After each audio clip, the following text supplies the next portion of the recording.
여러분 안녕하십니까? 수요일 아침 여수 MBC 뉴스투데이입니다. 정현복 광양시장이 본인의 땅에 개발 사업을 벌여 이득을 봤다는 혐의로 경찰 수사가 시작됐습니다. 최근 LH 사태 등과 맞물려 논란이 확산되고 있는데요. 도대체 개발 사업이 진행 중인 곳은 어떤 곳이고 의혹의 핵심은 무엇인지 또 현지 주민들의 반응은 어떤지 자세히 살펴봤습니다. 조희원 기자입니다. 정현복 광양시장이 지난 1980년대 토지 300평과 100평 건물을 구입했던 광양시 광양읍의 호복마을. 현재 2차선 도로 개설 공사가 한창입니다. 정 시장이 광양시장으로 취임한 직후인 2014년부터 가설 계획이 시작된 구간입니다. 문제는 이 도로에 정 시장 소유의 토지, 건물 일부와 아들에게 증여한 토지가 보상 대상에 포함됐다는 겁니다. 이를 바라보는 마을 안팎의 시각은 어떨까? 시장에 취임하자마자 자신과 가족의 토지가 포함된 도로 개설을 추진한 데 대한 석연찮은 시선과 시장 가족이 보유한 소유 토지일 때 도로를 내고 거기에 보상을 몇 억씩 가족들이 받은 거, 이것은 분노의 도를 넘게 해서 노후된 마을의 거주 환경 개선을 위한 합당한 사업이라는 입장이 공존하는 분위기입니다. 호복마을 주민들은 이 소방도로 난 것에 대해서 찬성을 합니다. 제가 편파적으로 이야기하는 것이 아니라 저기는 도로가 나나 안 나나 아무 덕은 본 건 없을 겁니다. 광양시 성황동과 도이동 일대 도시 개발 사업과 관련한 이해 충돌 공방도 뜨겁습니다. 정 시장이 사업 대상지에 소유하고 있는 토지는 각각 105평과 515평 규모. 정현복 광양시장이 이곳에 소유한 땅 두 필지의 가격은 지난 7년 사이 2배 넘게 올랐습니다. 게다가 해당 사업이 시작된 2008년은 정 시장이 부시장으로 재직하고 있던 때여서 의혹의 소지는 더욱 커질 수 있습니다. 시장 측이 소유한 토지 자산이 대부분 호복마을과 성황동에 집중돼 있는데 두 곳 모두 시의 개발 사업이 착수됐다는 점도 논란거리입니다. 전남경찰청은 해당 사업들이 진행되는 과정에서 직권 개입이나 업무상 비밀 누설 혐의가 있었는지를 들여다보고 있습니다. 광양시는 경찰 수사가 진행 중인 상황이라 별다른 답변을 내놓기는 어렵다는 입장을 밝혀왔습니다.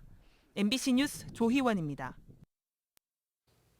정현복 시장의 부인이 소유한 토지 인근에도 광양시가 사업을 총괄하는 도로가 개설될 예정인 것으로 알려져 논란이 예상됩니다. 광양시 등에 따르면 진상면과 진월면을 잇는 군도 6호선 도로 건설이 지난해부터 추진되고 있는 가운데 도로 편입 부지와 인근에 정 시장의 부인이 구입한 땅이 있는 것으로 알려져 이해 충돌 논란이 확산하고 있습니다. 광양시 의회는 어제 입장문을 통해 사태의 심각성을 깊이 인식하고 있으며 정현복 시장이 시민들의 알 권리 충족과 불신 해소를 위해 입장을 밝혀야 한다고 촉구했습니다. 또 집행기관을 감시해야 하는 기능을 수행하지 못한 점을 반성한다며 문제점이 재발되지 않도록 노력하겠다고 밝혔습니다. 감사원이 순천시 민간공원 조성 특례 사업의 사업자 선정이 부적정했다고 지적했습니다. 감사원은 지난 2016년 순천시의 삼산 망북지구에 대한 민간공원 조성 특례 사업 과정에서 사업 대상자 선정이 부적정했다고 밝혔습니다. 또 관련 사업의 공유재산 관리 계획을 수립하고 지방의회에 의결하는 절차도 결여됐다며 앞으로 관련 업무를 철저히 하도록 주의를 촉구했습니다.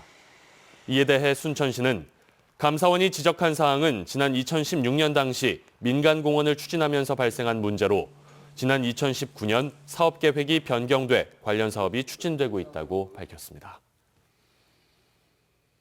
순천 도심을 따라 흐르는 동천이 도심의 새로운 축으로 조성되고 있습니다.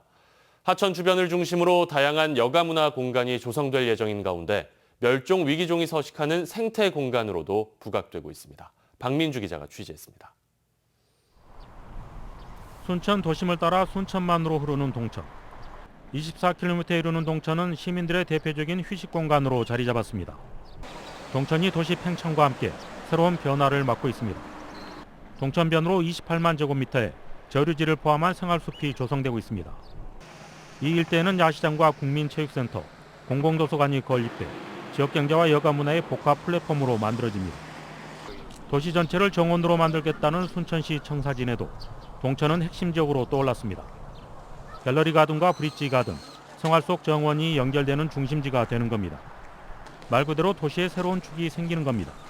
동천이 순천 시민에게 굉장히 중요한 장소예요. 국가정원과 도심을 잇는 허브 역할을 하게 될 거예요. 동천은 생태적으로도 주목을 받고 있습니다. 앞서 수달 등 멸종위기 야생동물과 천연기념물 9종을 포함해 450여 종의 생물이 관찰됐기 때문입니다. 하천 생태보건 지표종인 은어도 확인돼 생물 다양성을 고려한 도심의 축으로 결합돼야 할 필요성이 커졌습니다. 동천을 순천만처럼 지켜내고 그곳에서의 새로운 미래 가치들을 창출할 수 있는 공간입니다.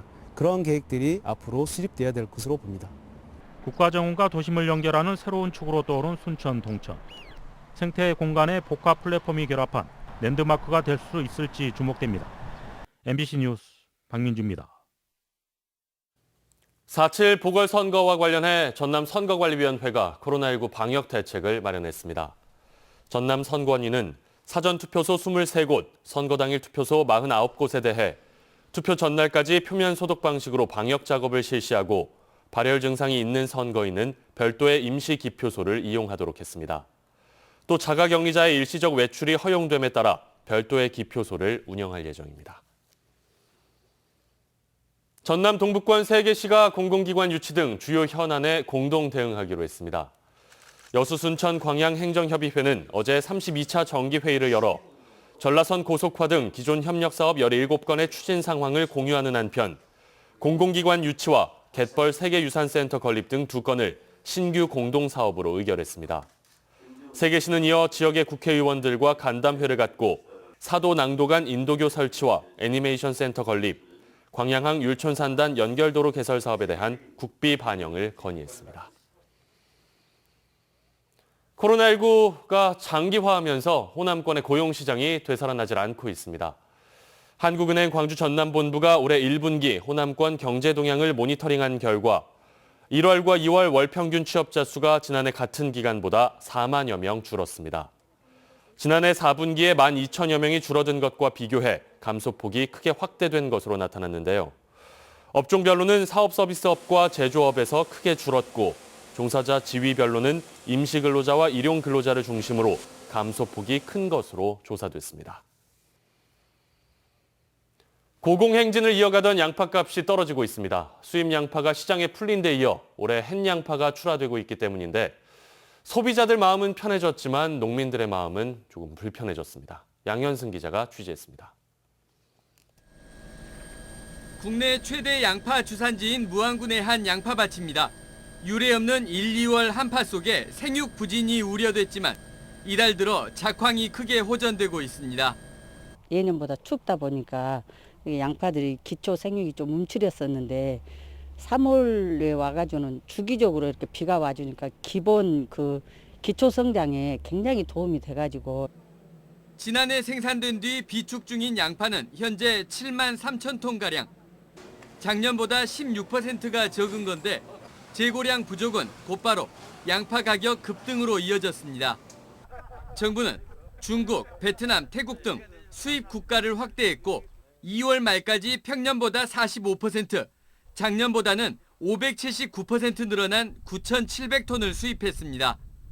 여기에 제주와 고흥 등 조생종 양파가 예년보다 일찍 시장에 나오는 등 물량이 대거 풀리면서 양파 가격이 순식간에 떨어지고 있습니다. 전에는 중국에서만 들어왔거든요. 금년에 갑자기 이렇게 좀 봄에 좀 오르다 보니까 베트남이라든가 태국 또 미국 여러 나라에서 특히 아세안 국가에서 많이 들어오기 때문에 시중 마트 등을 이용하는 소비자들도 조만간 양파값 하락세를 체감할 수 있을 것으로 보입니다. 문제는 양파 농민들입니다. 가격 상승 기대감 속에 양파 재배 면적은 지난해보다 3% 이상 증가한 것으로 추정됩니다. 봄 양파부터 가격이 추락하면 초여름 출하될 중만생종 양파 가격은 기대할 게 없어집니다. 고공세를 이어가던 양파 가격이 하락세로 돌아서면서 포전 거래는 사실상 중단됐습니다. 상인들 입장에서는 어차피 이윤을 남기려고 하는 거니까 뭐 1월이나 2월부터 뭐 대출을 받아서라도 현실적으로 그 물건을 사고 그랬죠. 그런데 지금은 전혀 전망이 없다 보니까 상인들이 안 움직이고 있는 실정입니다. 농민들은 양파 가격이 오르면 정부가 재빨리 수입을 통해 공급량을 늘리듯 가격 하락 때 농민들을 위한 대책 마련에도 적극적이어야 한다고 요구하고 있습니다. MBC 뉴스 양현승입니다.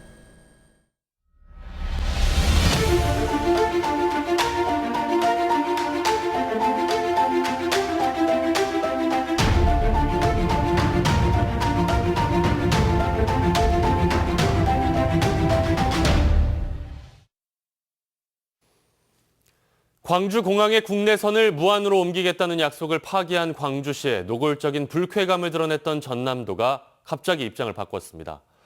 공항 통합을 둘러싼 상황 변화가 없는 상황에서 광주시의 난데없는 유감 표명을 수용한 건데 전남도의 대응이 황당하다는 지적이 나옵니다. 김한수 기자의 보도입니다.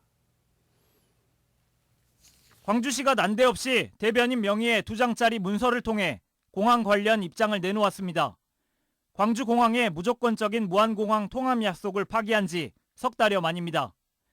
유감 표명은 양 시도 간 합의 사항이 이행되지 못하는 점에 대해 유감스럽게 생각한다는 딱 한 문장이 전부였습니다. 광주시 입장만 담긴 당황스러운 유감 표명을 대하는 전라남도의 반응은 더 황당합니다. 덜컥 광주시의 유감 표명을 수용한 겁니다. 전라남도는 그동안 전남에만 무한 책임과 의무만 강요하고 있다며 노골적인 불쾌감을 드러냈었고 지역 사회 단체들을 앞세워 광주시의 진정성 있는 사과를 압박하기도 했습니다. 이 도민에 대한 사과 그리고 이미 이전하겠다고 한 약속을 어떻게 이행할 건지에 대한 조치 사항들이 선행이 돼야 사자 협의체 대신 총리실 주관의 범정부 협의체 구성을 통해 군 공항 문제를 해결하자고 시도는 의견을 함께했습니다. 광주공항 국내선 통합 문제는 또다시 광주시의 뜻대로 군 공항 문제에 종속된 겁니다. 공항 개발 종합 계획 등 확실한 논리를 갖추고도 민간 공항 이전에 대해서는 입을 열지 못하는 전라남도. 전남도민의 상처 입은 자존심을 저버리고 군 공항 이전만 앞세운 광주시의 이익에 또다시 끌려가고 있습니다. MBC 뉴스 김한수입니다. 다음 뉴스입니다. 고흥군 분청문화박물관이 CGV와 상호 문화 교류를 약속했습니다.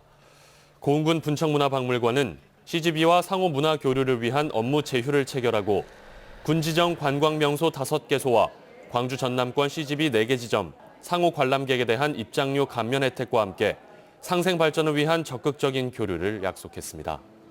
군은 이번 업무 제휴가 지역경제 활성화에도 도움이 될 것으로 기대하고 있습니다. 국가철도공단이 전라선 익산에서 여수엑스포역 180km 구간에 차세대 한국형 열차 제어 시스템 설치를 마치고 연말까지 종합시험에 들어갑니다. 순수 국내 LTE 무선 통신 기술을 기반으로 개발된 이 시스템은 열차 운행에 필요한 정보를 무선으로 실시간 제공하게 돼 정상 가동되면 안전성이 크게 향상되고 건설비와 유지 보수 비용도 절약될 것으로 기대됩니다. 해상에 폐유를 무단 배출한 어선이 적발됐습니다. 어제 오전 8시 30분쯤 신안군 우이도항에 정박 중인 어선의 기관실에서 선저폐유 240리터가 무단 배출됐다 해경에 적발됐습니다. 목포해경은 방제 작업을 마치고 어선 관계자를 상대로 정확한 경위를 조사하고 있습니다.